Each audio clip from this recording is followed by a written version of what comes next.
Hi 10th students. Unit 1ல் loss of motion, அதாவது இயக்க விதிகள், இயக்கம் சொல்கிறோம் இல்லையா, அந்த இயக்கத்துடைய விதிகள் என்னென்ன அப்படின்னு பார்க்க போகிறோம். லேர்னிங் அப்ஜெக்டிவ்னா என்னென்ன கற்றுக்க போகிறீங்க இந்த யூனிட்டில். Concept of force and motion, so விசை, இயக்கம், அதோடைய கான்செப்டை பற்றி தெரிஞ்சுக்க போகிறீங்க. அப்புறம் inertia and its types. Inertia அப்படிங்கிறது நிலைமம்னு சொல்லுவாங்க தமிழில், அதனுடைய வகைகள். அப்புறம் நியூட்டனோட 3 லா, 3 விதிகள். ஃபோர்ஸ் அண்ட் மோஷனில் நியூட்டனியன் கான்செப்ட்னா என்ன, அதை அப்ளை பண்ணுறது. ஸோ ஃபோர்ஸ்னா என்ன, மொமெண்டம், இம்பல்ஸ். ஸோ இது மூணுத்துக்குரிய டெஃபினிஷன்.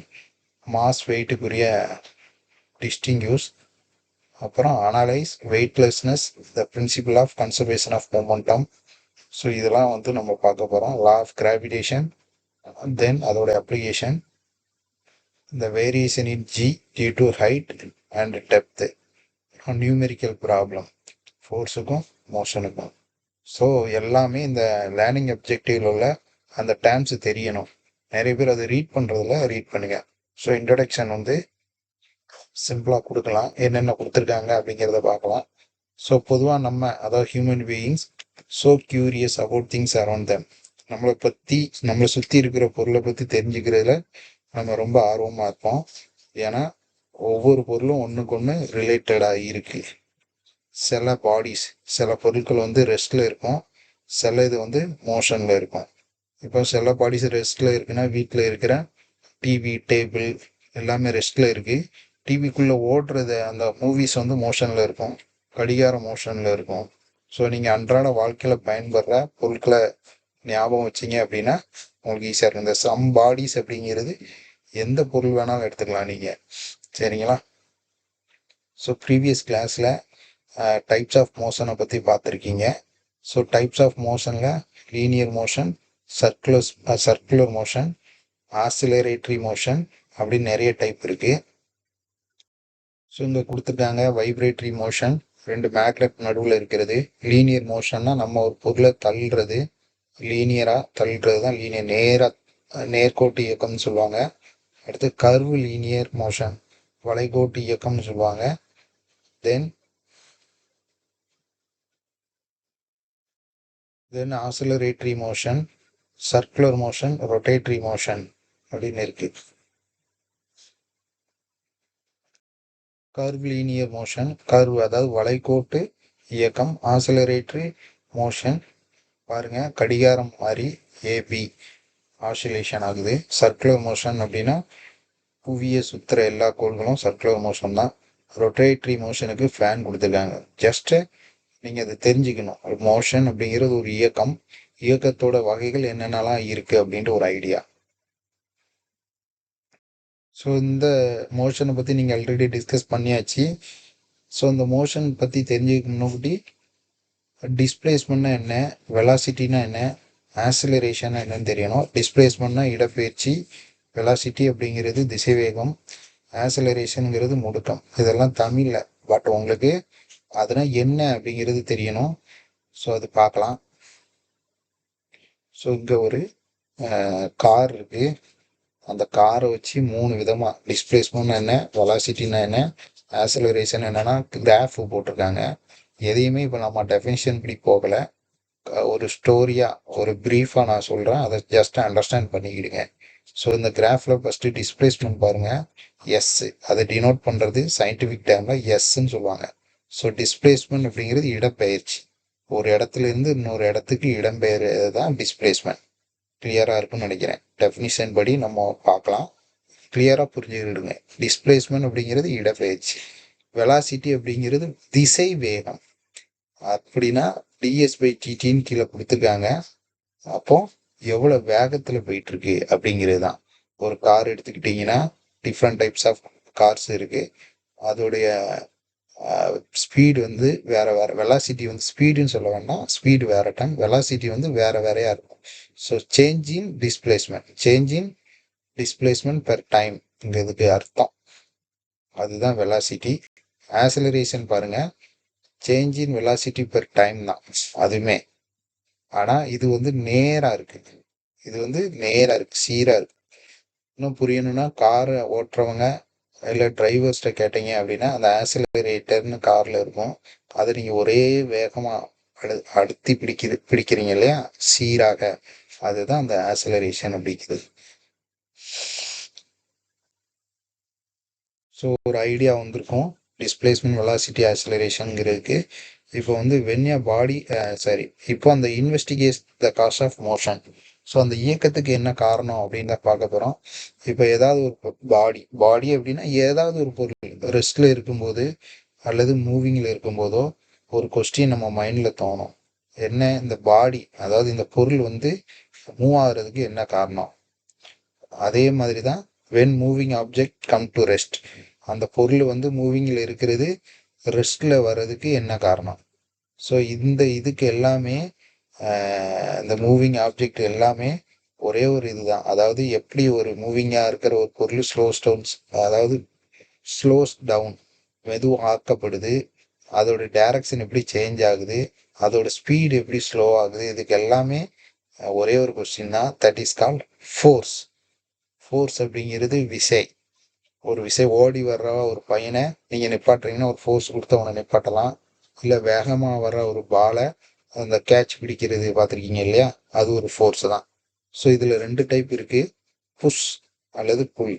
ஸோ நிறைய ஸ்டோர்ஸு மால்ஸ்லாம் போனீங்க அப்படின்னா டோரில் வந்து புஷ் ஆர் புல் இருக்கும். புஷ் அப்படிங்கிறது தள்ளுறது, புல் அப்படின்னா இழுக்கிறது. ஸோ இதில் வந்து move or bring to rest or change its velocity. So இந்த 2 ப்ராப்பர்ட்டியை வச்சு தான் புஷ் பண்ணுறது அல்லது புல் பண்ணுறது. ஸோ இதை வச்சு தான் நம்ம அந்த மோஷனை வந்து ஒன்று ரெஸ்ட்டில் கொண்டு வருவோம் அல்லது அந்த வெலாசிட்டியை வந்து சேஞ்ச் பண்ணுவோம். எப்படி அப்படின்னா ஒரு பெரிய வெயிட்டுள்ள ஒரு பொருள் இருக்குன்னா நம்ம தள்ளுறது புஷ், ஸோ அது மூவ் ஆகுது. அதே நேரத்தில் மூவிங்கில் இருக்கிற கிரிக்கெட் பாலாக இருக்கட்டும் இல்லை ஃபுட்பாலாக இருக்கட்டும், மூவிங்கில் இருக்கிறத நம்ம ஸ்டெடியாக ரெஸ்ட்டில் கொண்டு வரணும்னா அதுக்கு ஒரு ஃபோர்ஸ் கொடுப்போம், அதுவும் புஷ். அப்புறம் சேஞ்ச் இன் வெலாசிட்டி அப்படிங்கிறதுக்கும் ஒரு ஃபோர்ஸ் கொடுப்போம்.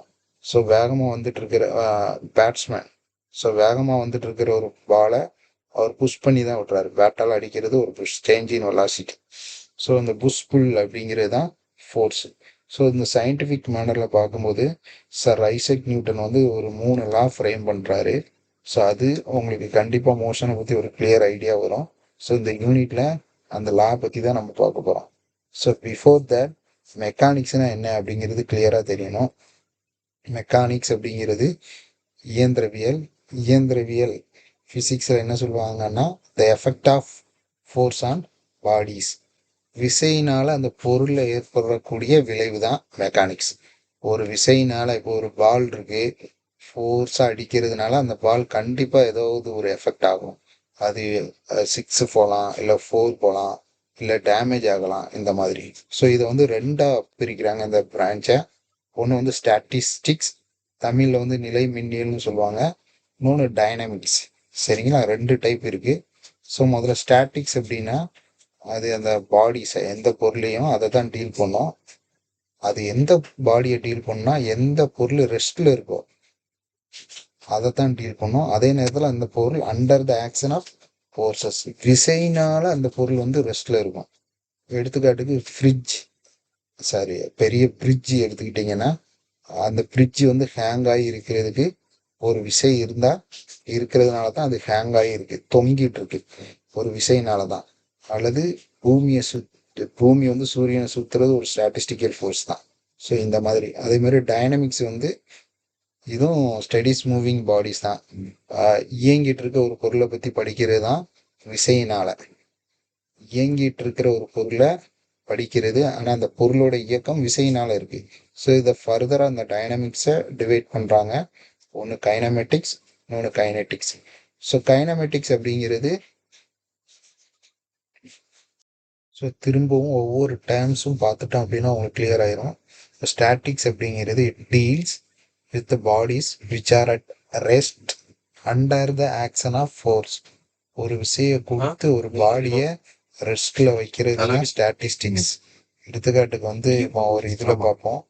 இந்த கல் பார்த்துருக்கீங்க, அதை அடுக்கி வச்சிருக்கிறாங்க.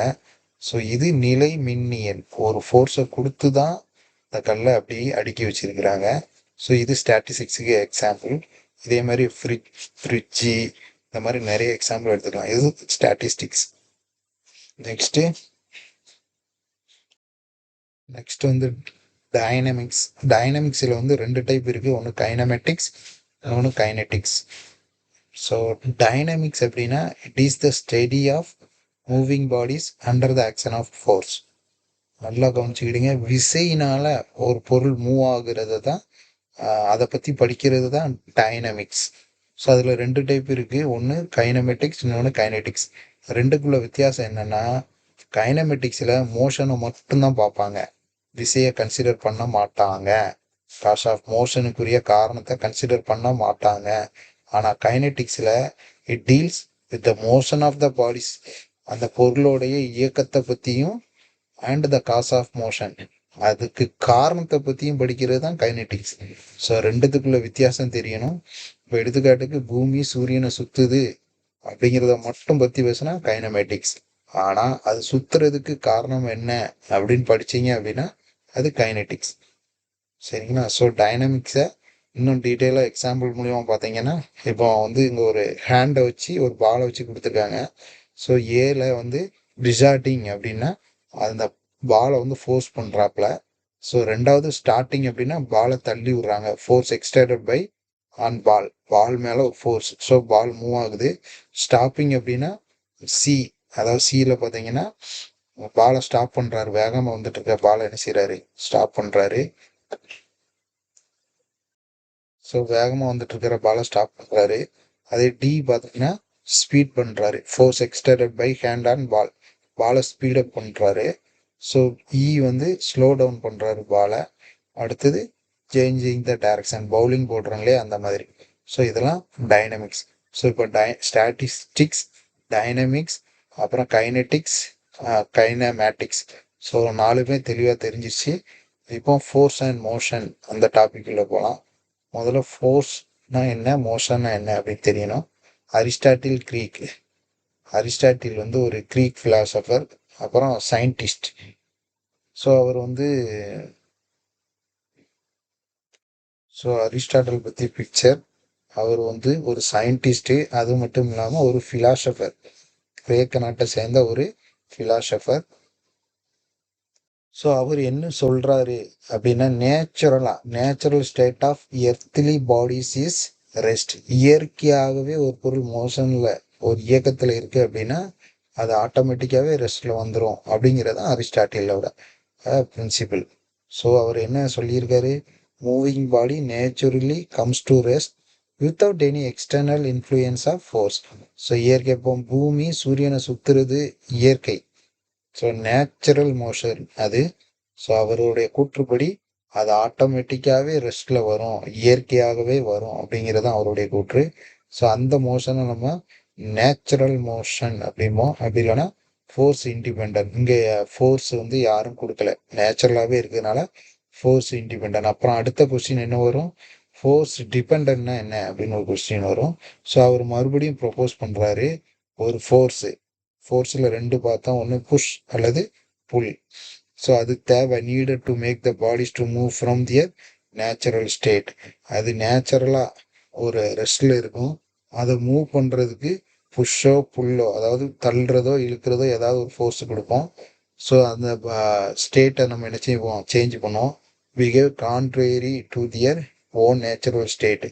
இந்த இதுக்கு பேர் தான் வயலண்ட் ஃபோர்ஸ் அப்படின்னு சொல்லுவோம். ஸோ எக்ஸாம்பிளுக்கு சொல்லணும் அப்படின்னா, ஸோ வயலண்ட் மோஷனுக்கு எக்ஸாம்பிள் கொடுத்தாச்சு. இப்போ இதில் இந்த காட்டு அப்படிங்கிறது குதிரை வண்டி ஹார்ஸால் இழுக்கப்படுது. ஸோ இது வயலண்ட். அது நார்மலாக இருந்தால் அது பாட்டு ரெஸ்ட்டில் தான் இருக்கும். அந்த குதிரை வண்டி ரெஸ்ட்டில் தான் இருக்கும், குதிரை இல்லை, குதிரை வண்டி. ஸோ அந்த குதிரை வண்டியை புல் பண்ணுறாங்க ஹார்ஸை வச்சு. ஸோ இது ஒரு எக்ஸாம்பிள். அதேமாரி போ, ஆரோ அண்ட் போ, வில்லும் அம்போ, அது நார்மலாக ரெஸ்ட்டில் தான் இருக்கும், ஆனால் நம்ம அதை ஸ்ட்ரெச் பண்ணி என்ன செய்கிறோம், அம்பு விடுறோம். ஸோ இது வயலண்ட் ஃபோர்ஸுக்கு எக்ஸாம்பிள். ஸோ அரிஸ்டாட்டில் பற்றி பேசும்போது அவர் வந்து ஒரு கிரீக் பிலாசபர், கிரேக்க தத்துவ ஞானி மற்றும் சயின்டிஸ்ட், அறிவியல் விஞ்ஞானி.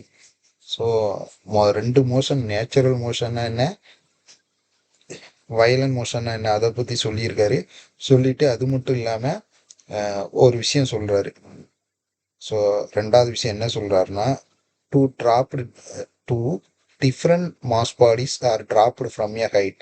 வெவ்வேறு எடையுள்ள பொருளை ஒரு ஹைட்லேருந்து நீங்கள் ட்ராப் பண்ணீங்க அப்படின்னா, heavier bodies faster then lighter one. வெயிட்டாக இருக்கிறது சீக்கிரமாக விழும் அப்படிங்கிறது தான் அவருடைய கான்செப்டு. ஸோ அது மட்டும் இல்லாமல் நெக்ஸ்ட்டு கலிலியோ வந்து ஒரு force, motion, inertia of bodies அதை பற்றின கான்செப்டை வந்து ப்ரொப்போஸ் பண்ணுறாரு. ஸோ அரிஸ்டாட்டில் முடிச்சுட்டு கலிலியோ ஃபோர்ஸ் விசை, மோஷன் இயக்கம், இனர்ஷியா அப்படின்னா நிலைமம், நிலையாக இருக்கிறது. ஸோ இந்த மூணுத்துக்கும் ஒரு கான்செப்ட் கலிலியோ ப்ரொப்போஸ் பண்ணுறாரு. என்ன பார்க்கலாம்? The natural state of all earthly bodies is either the state of rest or the state of uniform motion. So திரும்ப, when a force is applied on bodies, they resist any change in their state is called inertia. So இனர்ஷியானா நிறைய பேருக்கு அந்த definition தெரியல. ஒரு பொருளை அதோட நிலையை மாற்றணும்னு நினைக்கும் போது அது மாற்றாம நிலைச்சு நிற்கிறதுக்கு பேர் தான் இனர்ஷியான்னு பேர். ஒரு பால் எடுத்து நீங்கள் புஷ் பண்ணாலோ இல்லை புல் பண்ணாலோ, இல்லை ஒரு கல் எடுத்துக்கிடுங்க, ஒரு ஸ்டோன் எடுத்து ப்ரெஸ் பண்ணும்போது அது எந்த சேஞ்சுமே ஆகிறது இல்லை. ஸோ அது ஹை இனர்ஷியா. அதே நேரத்தில் ஒரு ஐஸ் கட்டி எடுத்து ப்ரெஸ் பண்ணும்போது அது டெம்பரேச்சரில் கொஞ்சம் இதாகும். ஸோ இது இனர்ஷியா, லோ இனர்ஷியா சேஞ்ச் ஆகும். ஸோ இந்த சேஞ்ச் ஆகுமா ஆகாதா அப்படிங்கிற கான்செப்டுக்கு வேண்டாம். அந்த சேஞ்ச் ஆகாத லெவலுக்கு அது தன்னை ரெசிஸ்ட் பண்ணும், தடுக்கும். அதான் இனர்ஷியா. அப்புறம் next, when a drop from a height in vacuum, bodies of different size, shape and mass fall at the same rate and reach the ground at the same time. So கலிலியோக்கும் அரிஸ்டாட்டிலுக்கும் இந்த இடத்துல தான் controversy வருது. Aristotle என்ன சொல்கிறாருன்னா, ஹைட்டாக இருக்கிற இடத்துலேருந்து ஒரு பொருளை போட்டீங்க அப்படின்னா வெயிட் அதிகமாக இருக்கிறது ரீச் ஆகும் அப்படிங்கிறது அரிஸ்டாட்டில் சொல்கிறாரு. ஆனால் கலிலியோ வந்து இந்த கண்டிஷனை வேக்கமில், அதாவது காற்று இல்லாத சூழ்நிலையில் நீங்கள் எந்த பொருளை போட்டாலும், அது மயில் இறக போட்டாலும் சரி, இல்லை பெரிய பாறாங்கல்ல போட்டாலும் சரி, அது கிரவுண்டில் வந்து சேம் ரேட்டில் தான் ரீச் ஆகும். ஸோ இதுதான் கலிலியோ பற்றின ஒரு பேசிக்கான தியரி. Next inertia.